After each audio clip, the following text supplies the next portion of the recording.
Why would God create viruses? How could we have the kind of pandemic we've had with COVID-19 and God be a loving God? It's a really important question. When we look at the way that the universe has been created, has been made, we see all kinds of natural processes. We see the process by which mountains are made, plate tectonic movement, which also causes suffering. And we look at something like viruses, 99% of which are positive and are needed for life to flourish on Earth, and less than 1% of which actually cause harm. And so, from a Christian point of view, ask ourselves, how could God allow harm to come into this world through viruses? I think we would need to go back to the beginning of the Bible, and we would see there that God makes a world that is good. That is a world within which these life-permitting natural processes occur, including viruses, including volcanoes and tsunamis and earthquakes. But we see that a fundamental disconnect enters into the world through the moral decision-making of human beings.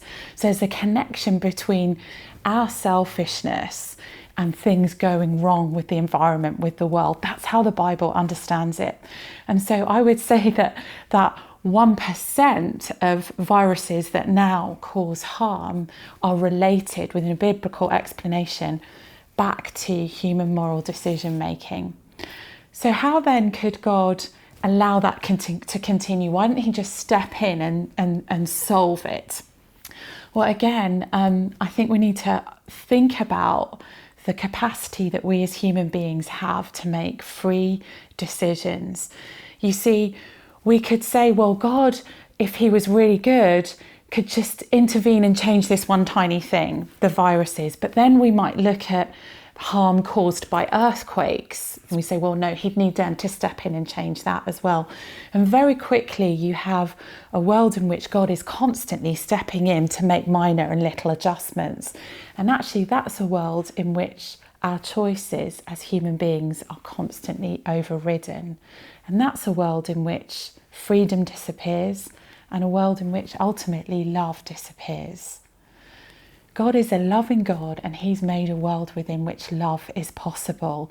And so he doesn't constantly intervene and override our choices precisely because he is loving. So although we experience the devastation and the pain of the consequences of our decisions, what that doesn't mean is that God doesn't love us. It's ultimately because he is loving.